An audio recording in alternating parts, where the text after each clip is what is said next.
Hey, and thanks for joining us today for another webinar presented by CVC Coaching. And the title of this is Problem Solving Strategies.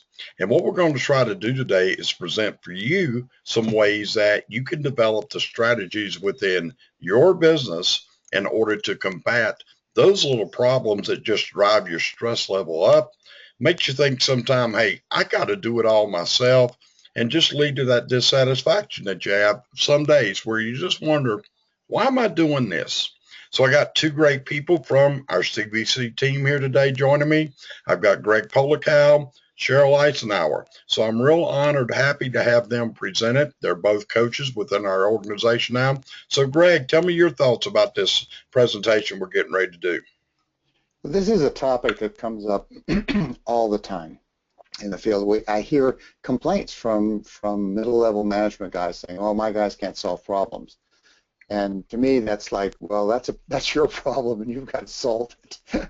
In other words, all the way up the chain, there are problems, and everybody has to learn how to solve them. It's critical for the company to run smoothly and to progress.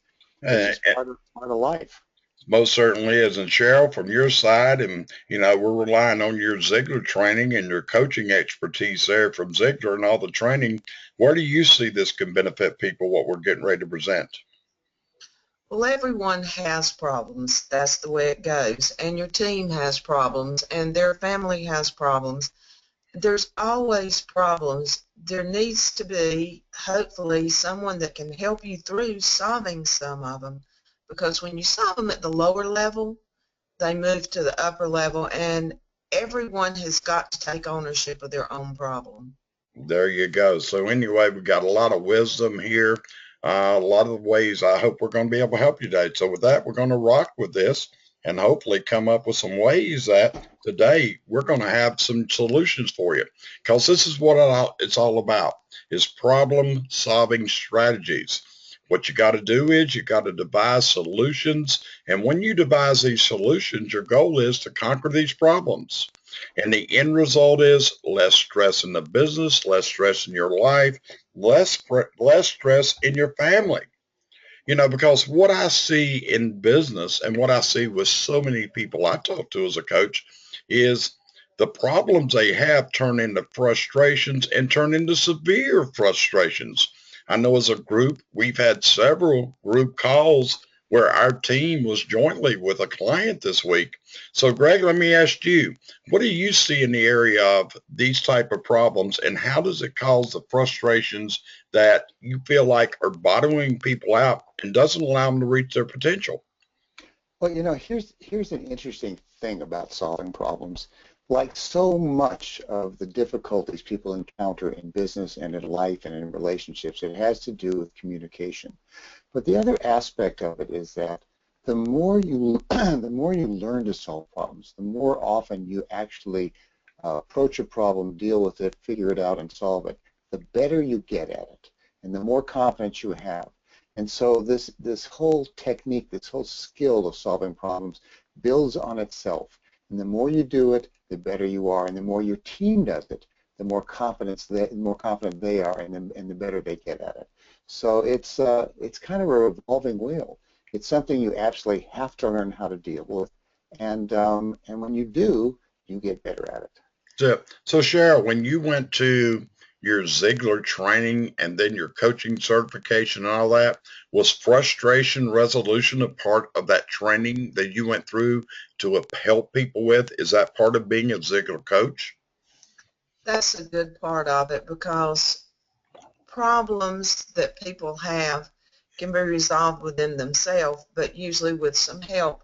It takes someone from the outside looking in, as a rule, a lot of times, to verify the problem and let them make their decisions.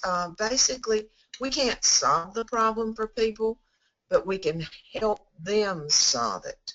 Yep, that's what coaching's all about. What we've got to do is we don't resolve the frustrations for the client. We help the client to where they can start to work on their own problem solving skills. And that's what this is all about today. Because what happens is you get frustrated at work, and guess what? It's going to affect your personal life. what's going to happen is you're going to be loaded up with stress. You're going to come home, and it's going to affect your relationship. It affects marriages. People have gotten divorces because of the problems that are related at work. They bring them home, and what happens is the family unit starts breaking apart. So what we've got to do is be able to put these stresses behind us. I mean, Sheryl, I'm going to call on you again. How does that relate to what the people at Ziegler and your Ziegler coaches and your Dale Carnegie coaches that you're going to, how do they discuss this of frustration resolution? Basically, they use what we call a life wheel. The life wheel is, it has your business, your personal, your religious, and every aspect of your life. And if they do, yeah, they're all monetary or added in as a number. And if the numbers are off and the wheel is lopsided because you're very active at work and you're great at work, but you're not so good at home, or you're not so good in another area, the wheel becomes lopsided and you can't roll with life. That's what life is. It's all about rolling. And if you are not equal around this life wheel, then you will find out that you just kind of hobble along through life and nothing gets better and the wheel gets flatter because certain areas get worse. And that's how they show it in a form that's visual. Yep. And Sheryl, I believe that if someone contacted you, you could probably share this wheel of life to where they could actually look at it and fill out their own wheel of life. Would that be something that you could do? I can do that, and I think it's really great that everybody does it. To do it actually before you go into a marriage is a great thing, Yep. because then you can see, each can see what the other person's goals and realistic values in life are. If you were not lucky enough to do it previous to the marriage, it's never too late. Yep. So Sherry, can I add something to this? Because I certainly. think this is important. There's so much involved in solving a problem, and it seems often that what we do when we go in as coaches with like the companies we work with is, first of all, we help them identify what the problem is because sometimes you're so close to it you don't even see it. And that's like the first and most important step, is to identify the problem you have. And that's whether it's a business problem or a personal problem. Just once you identify it, it's sort of like you've put the tiger in a cage and now you can figure out what to do with it. And you're right, Greg. And you know what's really good is when you see people that grasp this and they start moving forward and they start making the changes they need to make. Because what we try to tell people to do, they've got to go through their problems, their frustrations, their stress, and they got to put some of this crap in their suck bucket. And you just got to get rid of it, because what happens is it just dwells on you.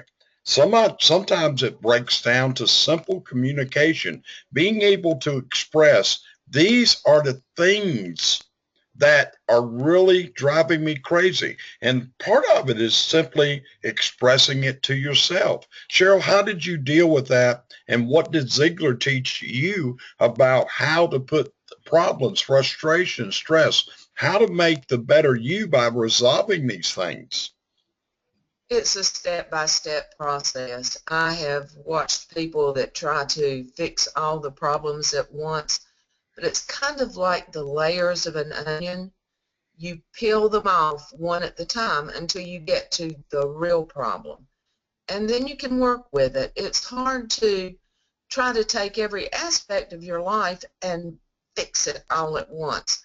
You just kind of put them, as you show in your suck bucket, you put them all in there and you pick them out and you deal with one at a time. Yep. And you Yeah, know, that. Go ahead, Greg. I'm sorry. I was just going to say it's like having a list of things to do, you know. Well, you can't do them all at once because that's just impossible. Nothing will get done.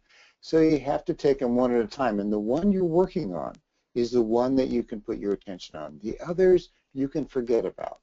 They aren't something you need to focus on right now, because now you're focusing on the first one and then the second one and the third one.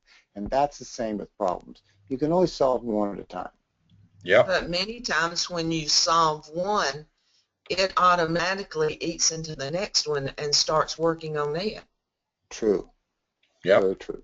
So Well, this is one of the reasons, one of the books that I recommend for clients to read is a book by Gabe Wickman, and the name of it is Traction. But one of the things in the Traction, which is the EOS system of management, and what it talks about is taking, well, so often we look at the long-term goal, but we forget we've got to set up the short-term goals. So a lot of it is, just like you say, we got to make the priority list of what are the things that we move out of our way, what is driving us the most crazy, and what we deal with that. But again, what we see is lack of problem solving skills. And one of our things is our managers are losing all their time because what they're doing is they're taking calls from their technicians. They're having to go to the showroom floor. The people cannot that are working for them are not prepared and lack the problem solving skills. And this is the real side of this. And when I went through my coach training for sales, this was one of the things that I was taught, that when the customer senses risk, things are going to start going downhill.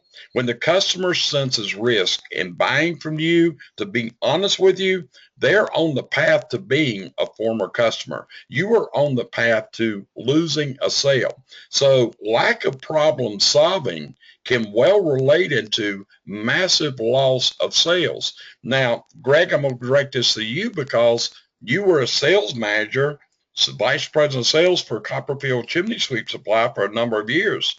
Did you see where this cost people sales in your experience? Oh yeah, absolutely. It really doesn't matter where the sale process is happening, whether it's, business to business or business to home or wherever. The same rules apply, and that is that your customer, your potential customer, has to feel confident that you have the ability to deal with their problems, to fix their problems, solve their problems. The way they get that is by watching you in action and seeing how you solve your own problems, whether it's technical problems on the job or whether it's managerial problems or sales problems or organizational problems. All that leads them to believe, okay, this is the person I want, or no, this guy is not the one I want. That's it. And that's what part of this is, because if you can eradicate this risk from the customer, and if you can't solve the customer's problems, I often tell people whenever a technician calls for help, it signifies there's going to become a lack of confidence. So what we've got to do is enable our people to be able to solve the problem.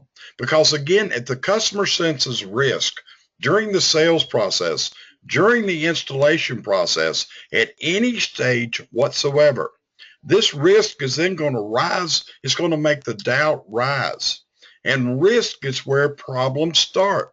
Because once the risk raises its ugly head, once it rears it, your success rate is going to start halting. So what you've got to do is prepare your people coming in to solve the problem, to exhibit utmost confidence that yes, that we know what we're doing, and we've got to sell ourselves. Again, this is even part of the sales process of building the relationship.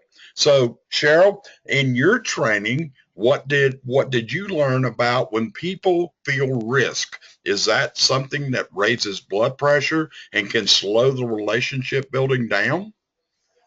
When somebody feels risk, they are automatically throw up a wall.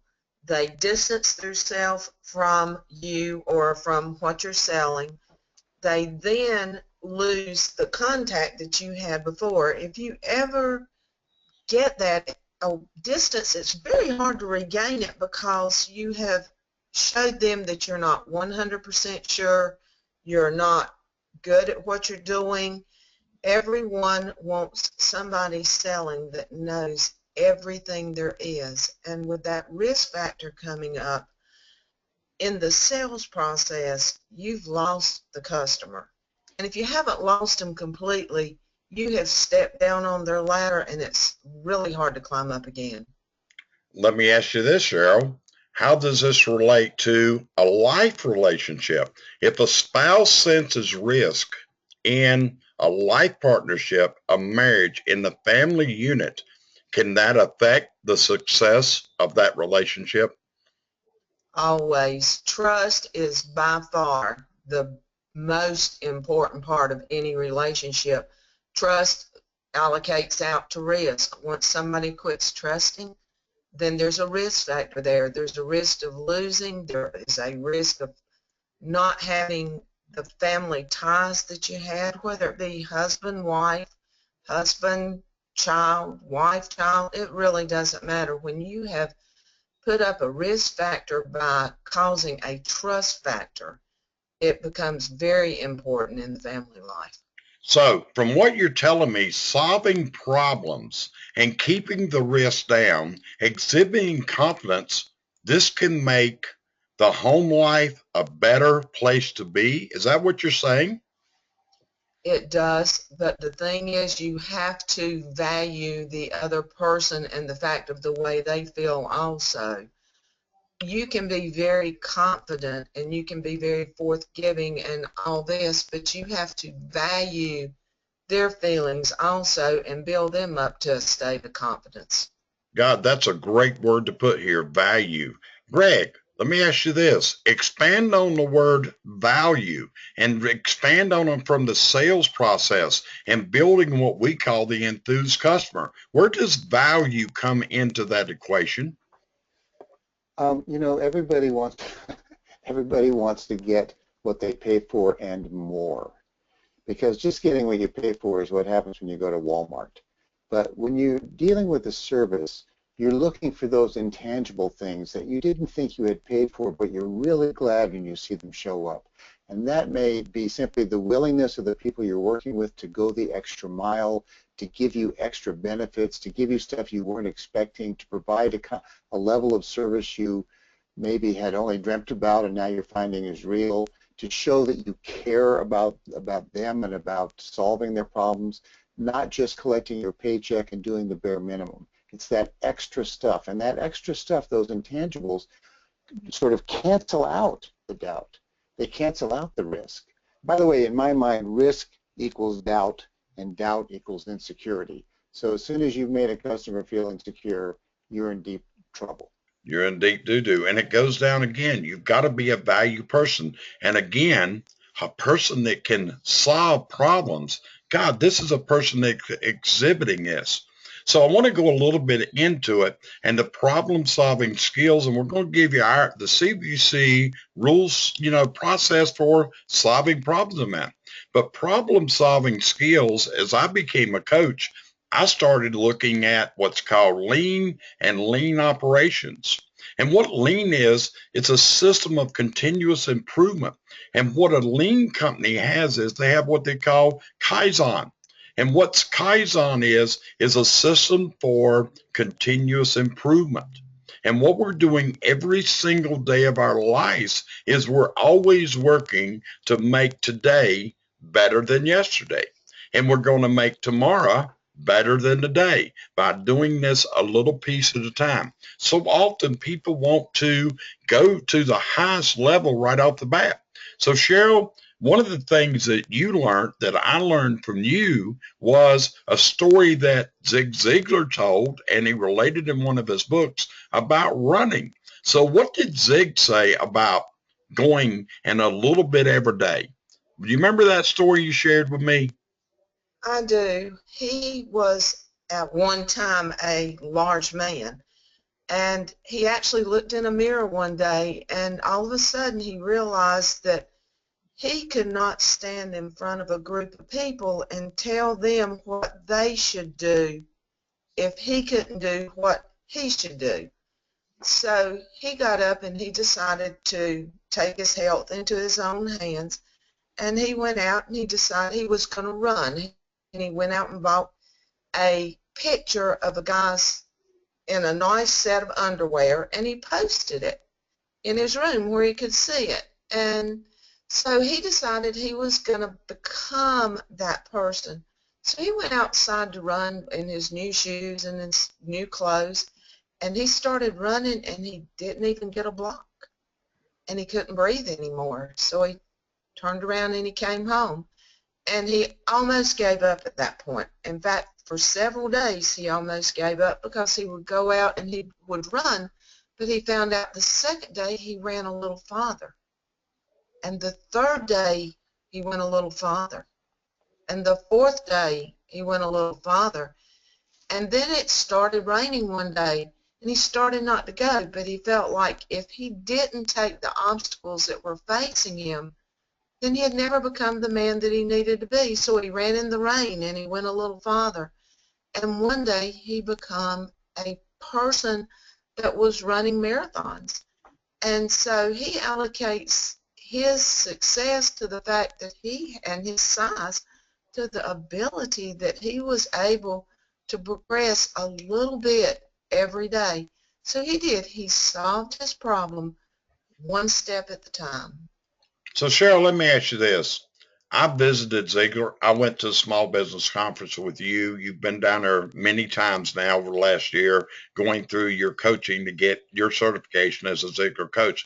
But what's it like when you walk into places like that where you're walking amongst legends, shall we say? And I know I had my picture taken with that pump there, everything else. Tell me what it's like when you surround yourself with the positive energy that was there. Does it help you solve your problems? It does. What people need to realize, you are who you are with. And you need to place yourself with people that want the same things you do and have feelings the same way you do. I could not walk into that building without feeling like I wasn't back at home. A family I knew that I've got that will be there for me at any time, and people of greatness. I have met more people in the last year that have stood on podiums and helped people through their problems. And I really feel like that when you put yourself in greatness and when you put yourself in a place where things are being solved, where people are helping, it's great. You'll never know until you've been there. Right. One of the things I tell people in classes, if you want to turn into a crappy person, hang out with crappy people. It will affect you. You want to be great? Hang out with great people. It will rub off on you. So Cheryl's been through some great things. So, but risk erases value. And that's what you're selling. You're not selling commodities. You're selling value. And if the customer cannot feel this value, if the perceived risk is up that high, you're going to lose. So Greg, what's your feelings when I say the word perceived risk? This is a risk that the customer is feeling. Maybe it's justified, maybe it's not. So give me your feeling on perceived risk. Well, you know what they say in marketing, perception is reality. It doesn't matter whether you caught on to what you were doing wrong. If the customer sees the subtlest thing, the subtlest suggestion that either what you're saying is not completely accurate or you're not completely the person you're saying you are, your company isn't, but through your actions and words, then it creates what I call a residue of a doubt in his mind. And that residue of a doubt can hide there. He may not even be able to express it, but it's there. And it still has the same negative tendencies that any doubt does. And if you raise another one and another one, pretty soon he's shut off. Okay. And that also works in your home situation. I mean, you can carry that into the personal life also. Sheryl, let me ask you this. You're a woman, and the thing is, in home service contractors, the woman is more often the face-to-face customer than a male. So whenever someone, does a woman have a more of a sense of a perceived risk? And if a woman perceives risk, what does a woman do? A woman shuts down. She's done. She has the flight situation that comes in the middle. You will walk away from it even though you want the product. If you see risk out there, you will back up. Women have been exposed to risk for many, many years, just as well as men have, but a lot of women aren't strong enough that they can fight them off. So anytime you throw that risk, the doubt, or anything in front of a female, she tends to put the wall up and drop back a little bit. Now you can regain that, but the problem is, as Greg said earlier, there's always that trace of it that will always be there. And So, Jerry, can I add something to that? certainly. That almost immediately when home service people come into a woman's home and she's there perhaps by herself, there's already a sense of risk. So from the beginning, you need to overcome that delicate sense of risk that's already perceived by most women when service people come into her home. And so you start off in a sense, unless they're a repeat customer, you start off in a sense in a slightly negative zone, and everything you do from the moment you arrive has to erase that. Right. And that's what we try to tell technicians. This world evolves around people that you have to build trust with. You have to build value with. They get up every morning, they see the news. The risk is already in their minds. So it's up to you as a person, a technician, a manager to erase this risk from their minds. It's up to you. So what you've got to do is, this is kind of the process here.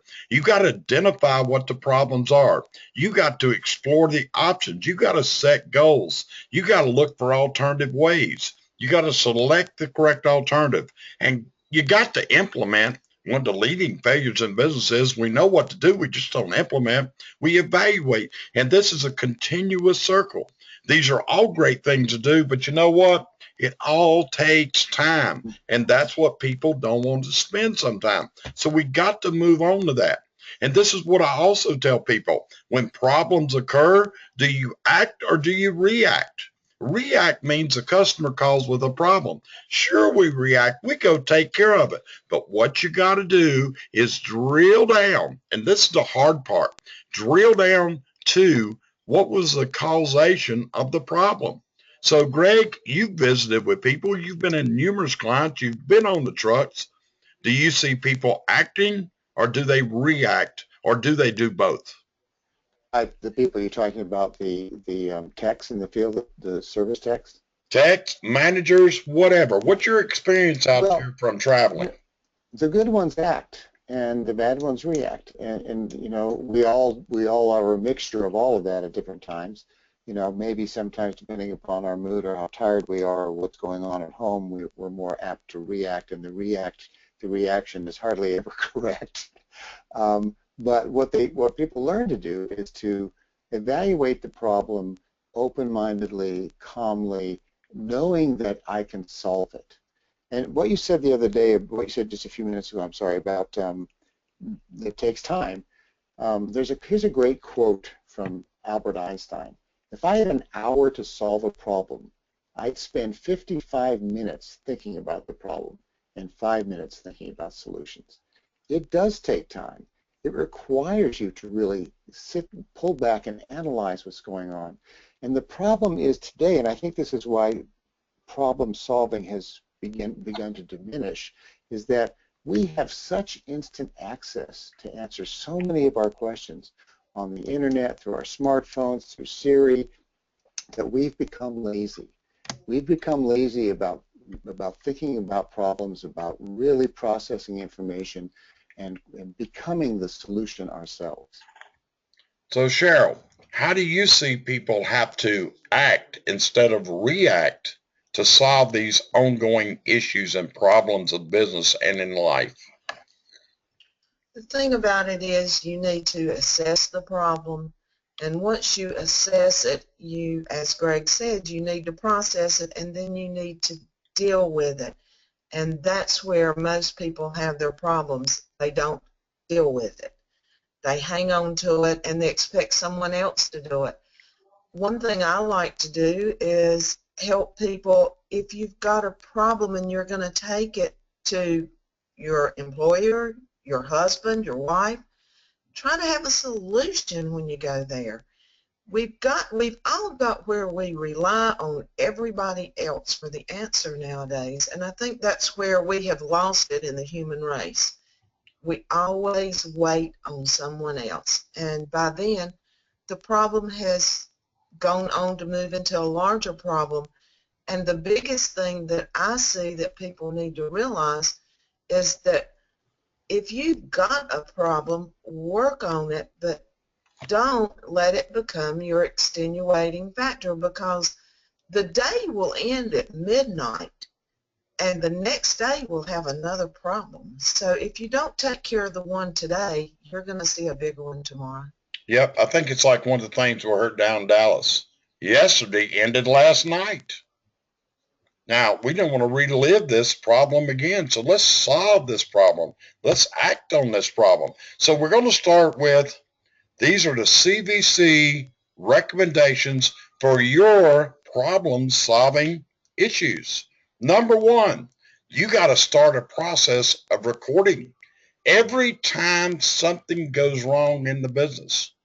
You got to determine who was involved, what was involved, what started it, how did you resolve it, did you resolve it, and if you had time for thought, would you have done it differently?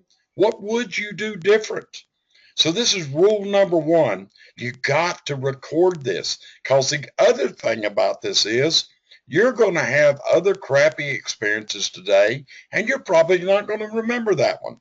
What I find out in my experience, the worst crappy experience is the most recent one you had. So one of the things we do commonly is we advise a client to put together a frustration notebook. Record everything for a week. What goes wrong? And when you stop and you look at this, all of a sudden, there's a lot of little things. And these little things can be easily resolved. So Greg, give me some comments what you feel on rule number one. On this rule number one, well, I think this is a very good analytical way to go about business issues, because until you identify all the things you've listed here, you're shooting from the hip. You're reacting. By identifying all these people, it gives you a position from which to act, and I think that's really what's good about this list. Okay, Sheryl, how do you tell people to record this? How do they keep up with this? How do you do it in your manufacturing business? Basically, what you want to do is keep a journal, be it a business journal or a personal journal. In the business, we do it on a process, and then you go back over a period of time and you work out the problem as you go. We all find out that we're a figment of our last conversation, so you want to be able to tackle all of the problems that are there, not just because you forgot them, but because they're still there. So we try to keep anytime a guy comes to me with a problem, I can't do anything about it right then because it's not in the area of time, but we work on it when the time is there to work on that problem, which will arise again. If you will keep your journal for a week and then sit back and look at it, you'll soon begin seeing a picture. And then you can start figuring out a lot of the problems are the same problem. They just have a different title. Yep. So let's go to rule number two. So remember, I hope you've written down your notes. Record each and every crappy experience. Every problem that comes up, you got to start recording it. You got to drill down to the thing. Number two, don't panic. Don't panic. You got to calm down. If it takes it, stop and count to 10, because here's what happens. Panic activates what's called the reptilian portion of your brain. In one way, you actually go just a little bit berserk. You go temporary insanity. This is where people do things and they look back later and it's like, did I do that? And it directs us to do what we call fight or flee. And this is what you can't do. And that the panic mode sets in. So Sheryl, how do people control the panic mode? Well, the thing about it, most people will flee because they don't want to fight. the way you control the panic mode is to not react right at that particular second. As you said, count to 10, back up, take a breath. Too often people jump in and say things they shouldn't. And so when you do that, when you panic, you automatically do things that you wouldn't do with a calm mind.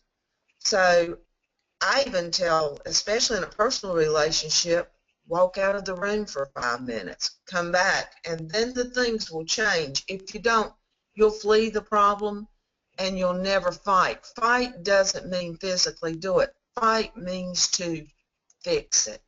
Fight to resolve the problem. And a Okay. lot of us won't do that. Okay, Greg, you know, your background was as an educator. Your background was you spent time teaching children in school. How did you deal with this with children? Is this Well, it's something ingrained into them? Is this something they carry into adulthood? So tell me, as a educator of children, how did you deal with this?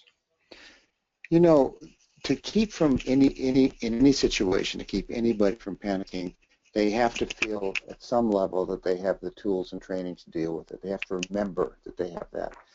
And I didn't, this wasn't a huge issue on the day-to-day basis in education, but it was a huge issue in my role as a pilot, because you can never afford to panic as a pilot.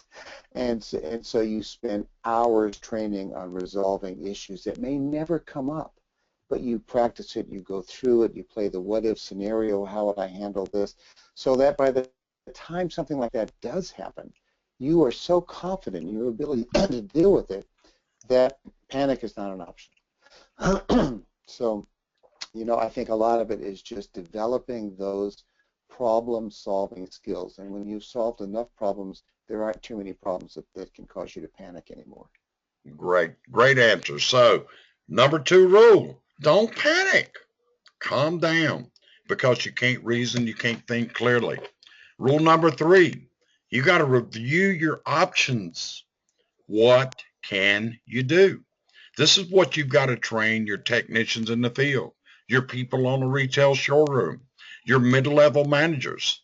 Review the options without panic. And from this, with clear thinking, you got to construct a resolve. So, Sheryl, what can you add to that? Basically, like it says here, just don't panic, because in a panic mode, again, like I said earlier, you're going to do something that's non-constructive. You're going to try to rationalize, or you're going to try to fix something with a tool that you don't have.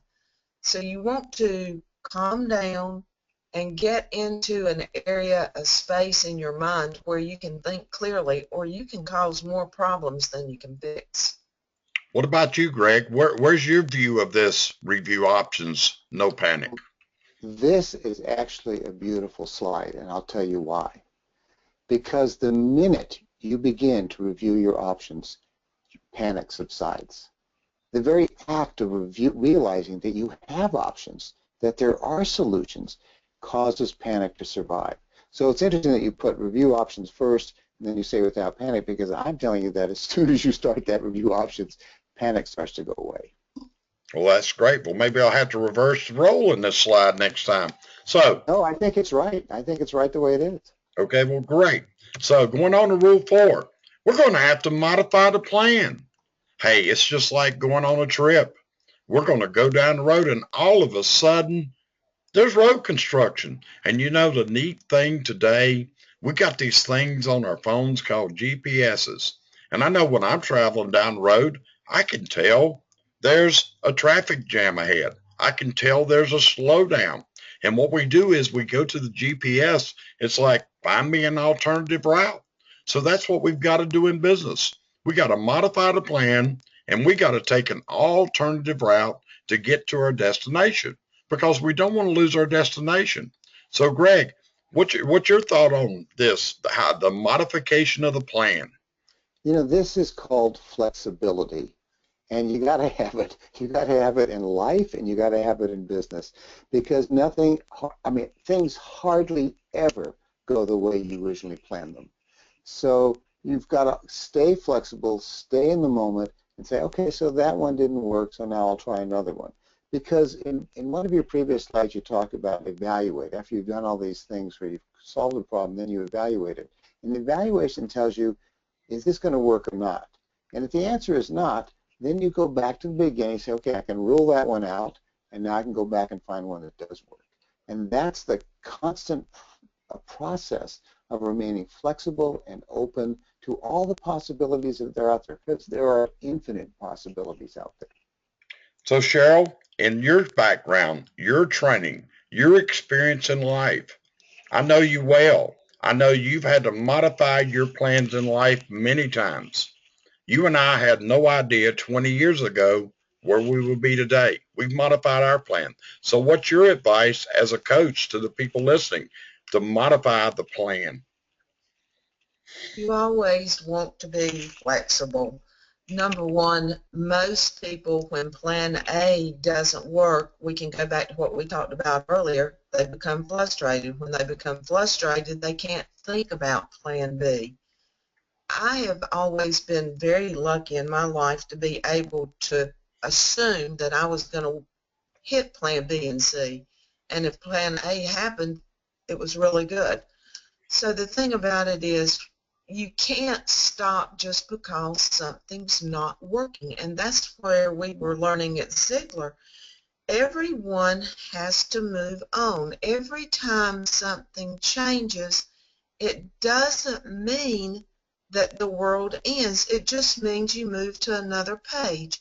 Just because you're traveling the path of life, if it forks and you choose the wrong fork, don't worry about it. It forks again, and you never know where that fork may lead you. It may be to the place you intended to go in the beginning. And that's so true. And you look at it, and it's like things are many times these modifications that we do to the plan, when you look back later, it was probably the best thing that could have happened. Probably the best thing by far was to modify that plan. So what we've got to do is research what's the viable alternatives. And again, we're back on the job site. We've got a technician. What was planned doesn't work. It could be whatever. It could be an installation, repair, whatever. We've got to research viable alternatives. So, Greg, how do you suggest to a technician or a salesperson, how do they research, keep a clear mind to research and find a viable alternative, another route? That's a very good question, because if you don't know that process, then you're stuck from the beginning. And for me, all of this comes down to training. For a person to be able to see viable alternatives, he has to have confronted these kinds of problems before, and has to know, okay, last time this happened, I did this, and that worked really well. Or 2 times ago, I did this, and that worked really well. So he's already built up, if you will, a library of viable alternatives that he can kind of research as he's beginning to solve the problem. And that comes with training, and it comes with experience. And Sheryl, you work with specific areas in businesses that I really don't work in, which is the husband-wife relationship, the parent-child relationship, the father-son, mother-son, mother-daughter, whatever it is, but where we have this. So how do you tell a client that is having problems that relates from work into family? How do you get them to research and look at the viable alternatives when many times the stress level is so high, their fight or flee motion? How do you get them to research viable alternatives? How can we turn this with a great resolution? Number one thing is communication. And I think that's where a lot of times we lack the ability to work out anything because we can't communicate with that other person. All roads lead to a futation of life. And during that period of time, if you have people, associates, children, spouses, a lot of times the only way you can work out these alternatives is to work it out with the person. One person cannot work out a solution, especially if it's between two people. You have to work on it together. Both parties need to have the same goal in mind. They need to work in the same direction, and they need to be willing to alter together when things come up. You know, that reminds me when I went through my negotiation training that I did about 2 years ago and how to negotiate. I went to Cross International, and what I sat through was how buyers and sellers on a large level, corporate level, do buying and selling. And what you've got to do in negotiation is you've got to come to the viable alternative. So what you're saying, Sheryl, is that's kind of the way it is in life. We each have to give a little bit and come up with the viable alternatives because we really want the same end goals. We want to be happy, right? We all want to be happy. We want to have to be relatively profitable. We want things in life that are equal with the person that you're having the altercation with. If the thing about it, if you communicate enough, you will 99% of the time find out that you have the same destination in mind. It just, you have to hold hands rather than beat with ball bats to get there. You know, I've heard you say that in this so many times. Communication. How important is that in problem solving, Sheryl? How important is the ability for two people to actually talk and listen? Is it difficult? It's very difficult because a lot of times you go into the panic mode, you say things you shouldn't. So you need to, when you have these communications, you need to communicate on a very calm level and tell each other what the problems are. But on the other hand, the person that's hearing it needs to be able to let that person say it and understand what they're saying, because if it's a part that they need in their life, be it business or personal, you have to take that into consideration, because if everybody doesn't get a piece of the pie, nobody's going to eat. That's it. This is, you know, great thing about it is I know this lady and I know the advice she's given you is so solid. It is just remarkable and what she can bring to people with the way she has these looks. And this is rule number 6. And it goes back to what Sheryl just said. And this is what you've got to do. If you're going to be a leader, you're going to be a salesperson, you're going to do whatever. This is the skill of the true leader. He listens more than he talks. He listens to what's going on. He lets people finish their thinking, their talk.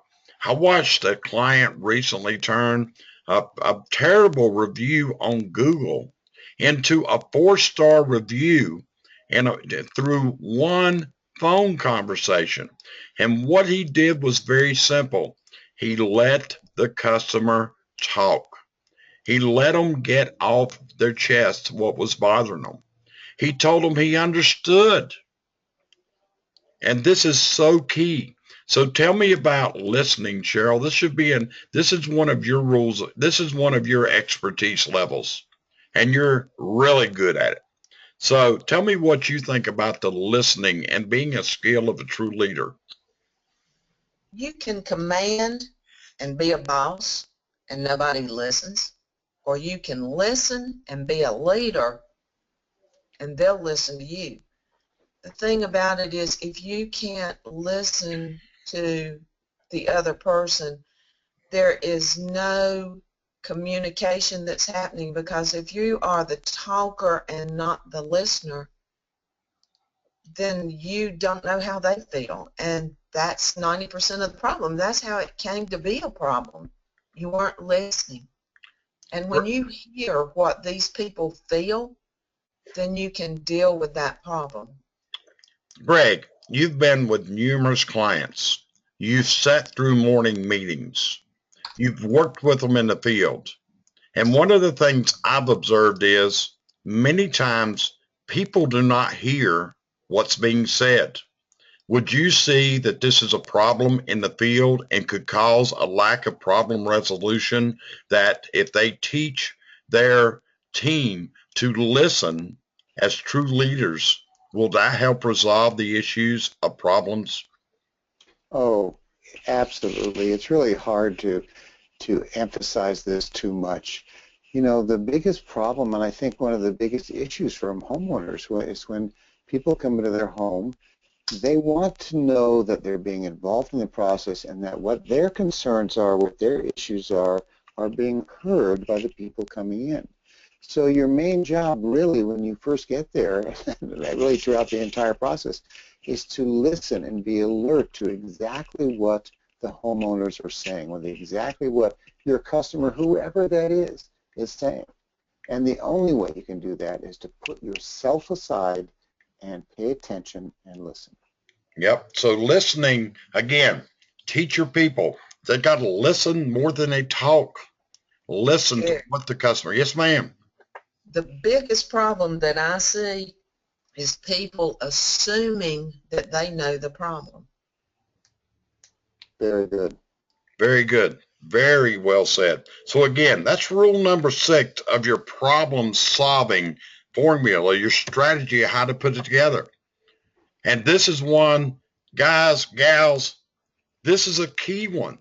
I tell my clients, there are 3 answers for just about every problem that comes up, and they're right in front of you. Someone did not follow the system. Number 2, the system was wrong. And number 3, there is no system. That is the answer to so many problems. It is unreal when you step back and you look at it. So people say, well, you know, it takes a long time to put systems together. You better believe it, but it's what builds value. Years ago, I became a student of Michael Gerber and the E-Myth. It totally changed my business operation. It totally changed the way we could train people. It totally changed everything. It was all down to the systems. So Sheryl worked in that business, but Greg, you actually came and visited some years ago. So tell me what your feeling is about the need for systems in the business. You can't build a business without systems. You just can't. And the difference between the businesses that are successful, whatever business we're talking about, and the ones that aren't, is systems. It's as crucial as building a team. In fact, I think the two go hand in hand. Yep, systems, and we would also call them procedures. We could call them standard operating guidelines. We can call them standard operating procedures, but it is a system. So Sheryl, what about you? How do you feel about the importance of systems in the business? The system is a map to get where you're going. If you don't know where you're going, and you'll never know how to get there, you can look at the map and follow it, map being your systems. Without the system, you're freewheeling, and when you start freewheeling, you start causing your own problems. So with a set system, you already have the answers, and that's what people that don't have systems don't realize. They don't realize that the answers are there. So, and they can be written, and which I think is the best way for them, and they need to be put where everyone can see them. okay, Sheryl, from a manufacturing background, how important are systems in manufacturing in any business? Does it help you if you've got to make a replacement? Does it help you in training? Does it help you follow up quality control? Let's take, your system of shipping items. How important are systems to the business to make it profitable? Without a system, you are continually telling someone what to do and what order to do it in, and you would assume that people would learn it, but everything changes, and even when you're shipping, again, things can go awry, and with something that a person can actually go look to at an SOP and how to follow it, I can take my SOPs now and give it to a total stranger, And can they do it as quickly? No. But they can do it as proficiently because they have the map. So, It may take them longer, but my product will still get to the same spot in the same order that the other guy could have done it. so your systems stopped you from being held hostage to a sacred cow? Would you say that? I agree that I had a walkout one time just because I was a female, and I had some guys that didn't want to work for a female. So it took me all of 24 hours to regroup, get a new crew in that knew nothing about what we were doing, and we were up and running in 36 hours.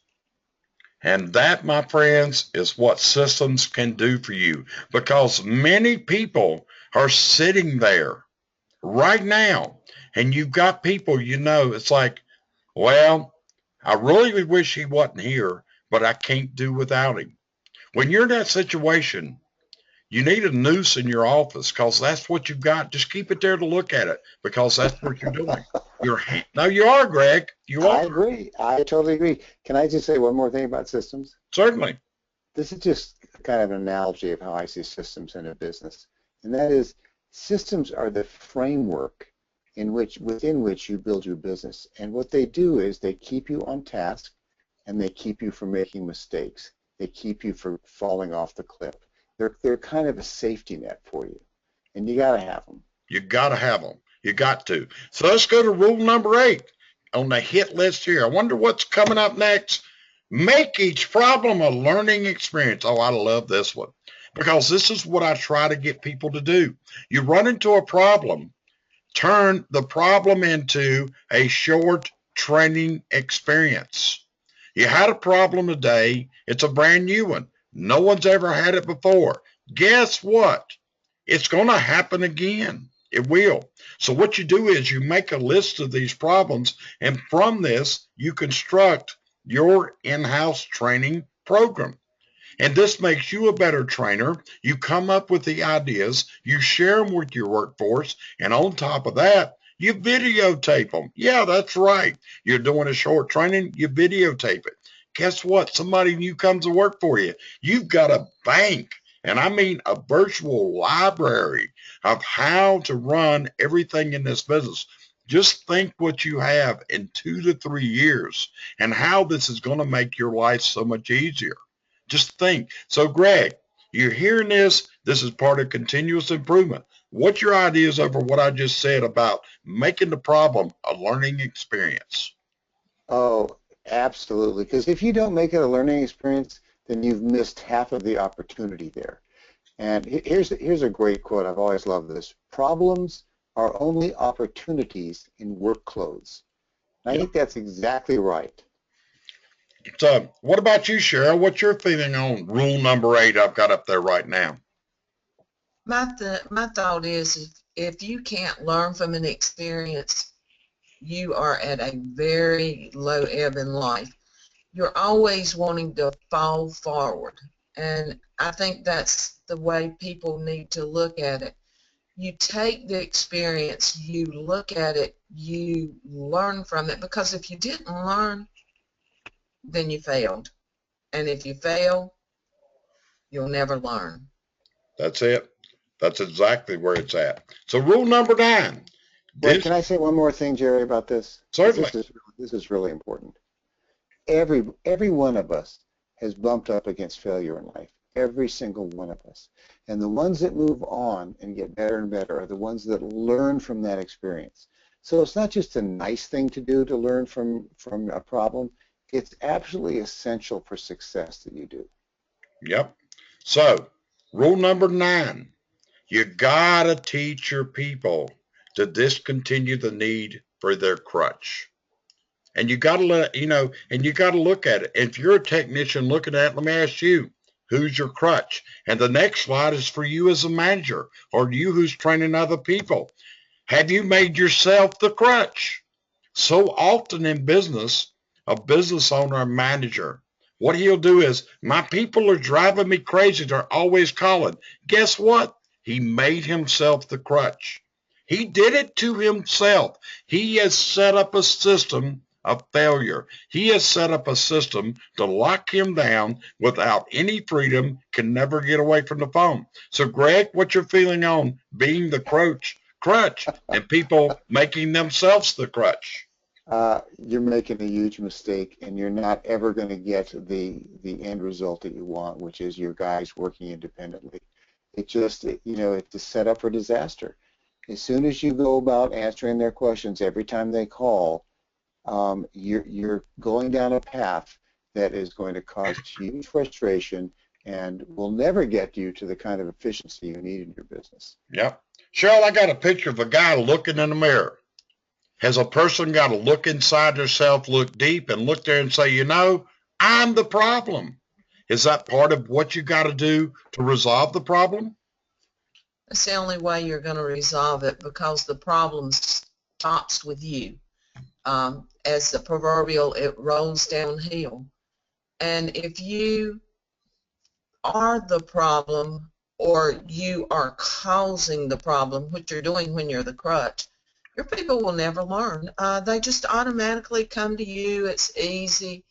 There are times when you have to answer a question, but I always suggest that every business owner, if they have to answer a question for an employee, the next thing they need to do after they get them out of that particular hole for that particular second is make them research it and find out why you gave them that answer. That takes you out of being the crutch and just being the hand for a moment.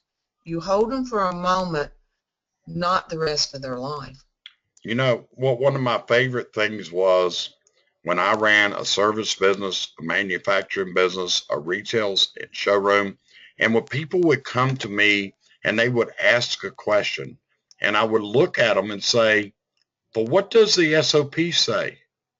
And to see this look on their face like, I did it again. Yes, you did. The answers are there.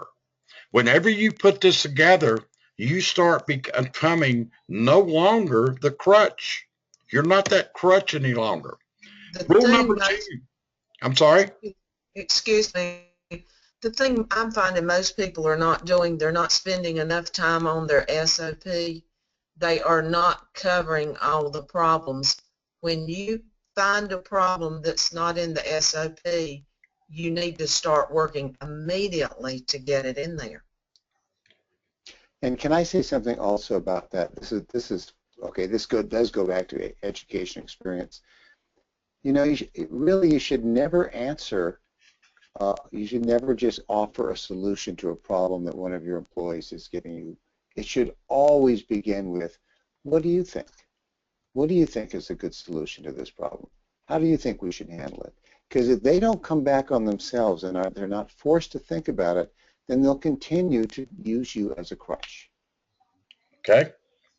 So, and this is rule number 10, self-education. This is what you've got to enforce to all of your people. They have got to become experts. This doesn't mean just know a little bit.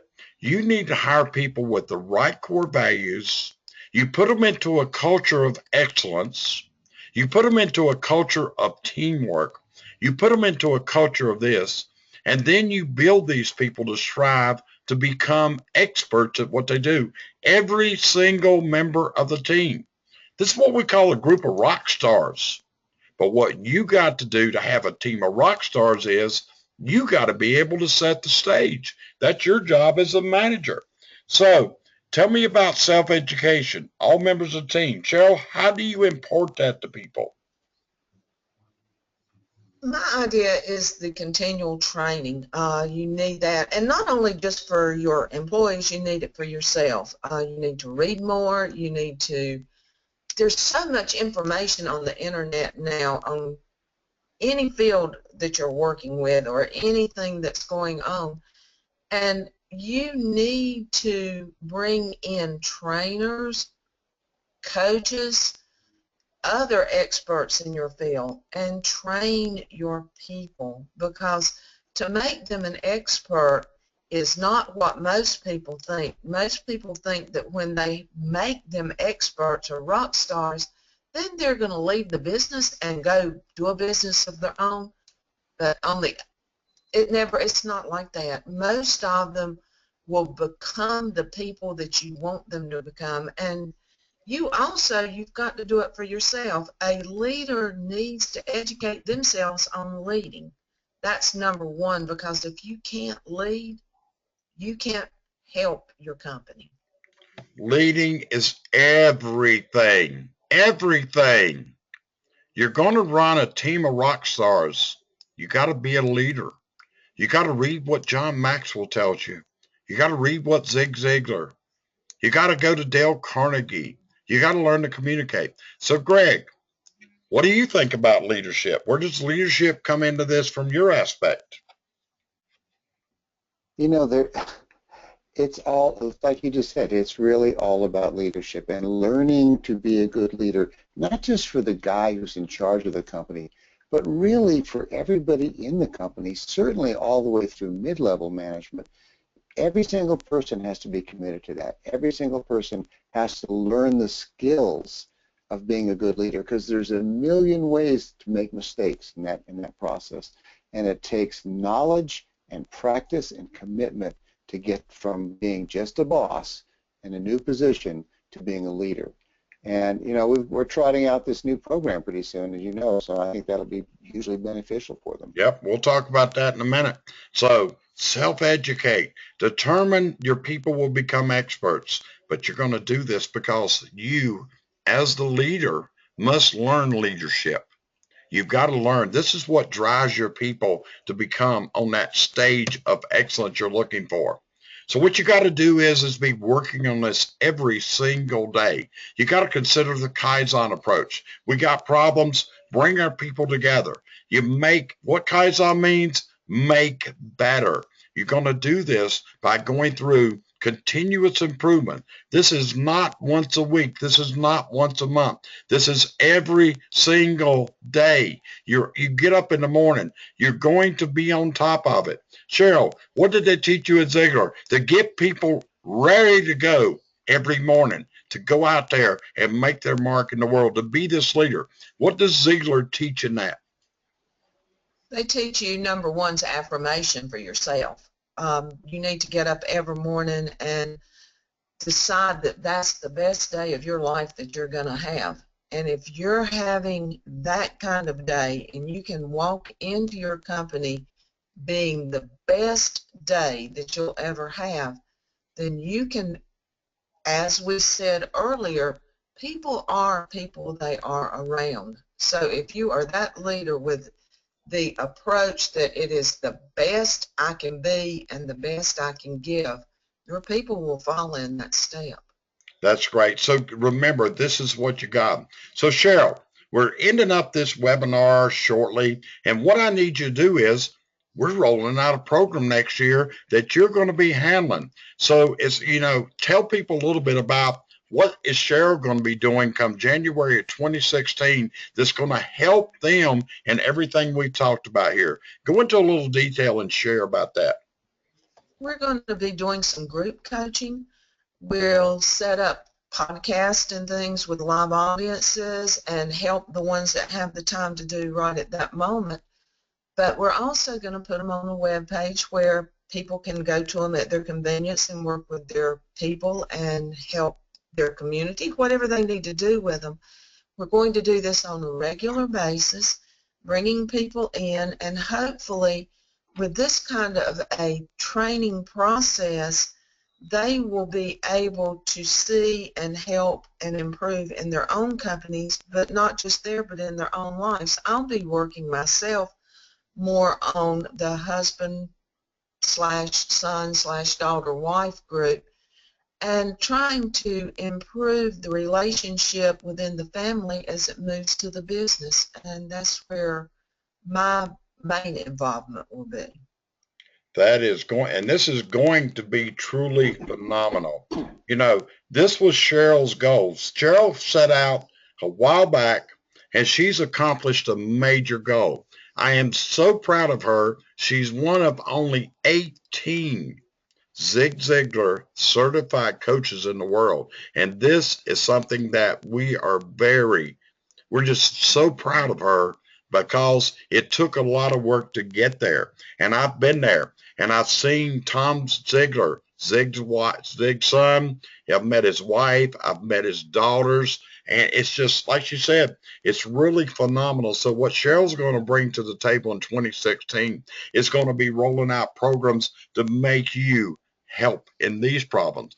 And Greg, we're doing another group coaching session. So I need you to talk about this a little bit, please. Tell them what's in line for what we're doing. That's not what Sheryl's doing, but other ways we're going to help people in 2016.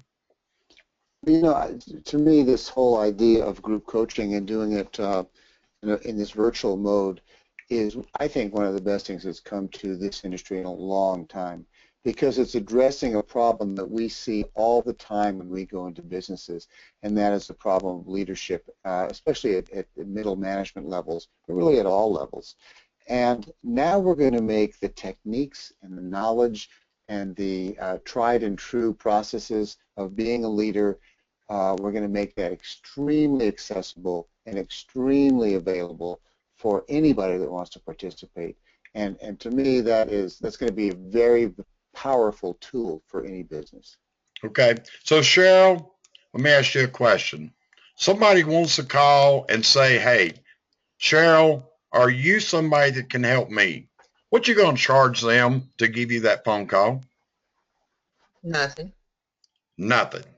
It doesn't cost one dime for you to get her on the phone.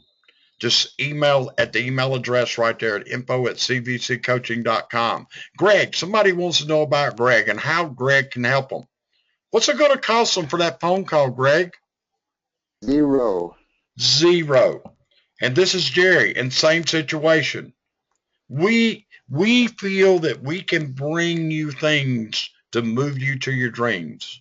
I started CVC Coaching in 2010, and the reason I did was to help people just like you. You had those business dreams out there, and what they've been, maybe you forgot about them, maybe they seemed out of your reach. And when I look out there now, I'm seeing trophies, people that are living, they're breathing testaments, and they are accomplishing, getting where they're going. So Sheryl, before I knock out of this, is there anything you want to add in closing? The only thing I can say to anybody out there is be the best you can be and make those around you follow. There you go. So Greg, how would you close out this webinar? You know, a team, because you have a collection of people and you call them a team, doesn't make them a team. To do that requires your leadership and your knowledge and your ability to craft a group of people into thinking the way you think and thinking towards the same goals that you have. That takes time and effort. We've given you a lot of keys here today. There are more keys to learning it, but this is a great beginning. And that's it. So from Jerry Eisenhower, from Greg Polikow, from Sheryl Eisenhower, and the rest of our team, because to be honest with you, we've added other people. We're going into 2016 to deliver the programs, the things you need in your business to go to the next level. So remember, email us, check our website, check out our new group coaching. There's a page up there under our services, and we are prepared. We want to be your partner. We want to help you. And remember, it doesn't cost you one dime to do a phone call, get to know us. You may think you know us, but maybe you really don't. You may think you knew the Jerry Eisenhower 10 years ago. You probably do not know the one today. Greg, I'm going to ask you, the people that knew me 10 years ago, do they know the Jerry Eisenhower of 2015? They do not. Sheryl, are we driven to make people successful? That's our main goal. That's our main goal. You're talking to two people that are doing this webinar on late afternoon on a Saturday afternoon. And the reason we do that is because your dreams are what we work for. Thank you for joining us today. We hope this has been helpful. And here's the last thing. If you'd like to have a copy of the handouts, all you got to do is send an email to info@ cvccoaching.com, and I'll drop you a copy of these in a return email. Have a great week. Have a great end of 2016, and we look forward to talking to you or seeing you at an upcoming trade show. Have a wonderful, wonderful life.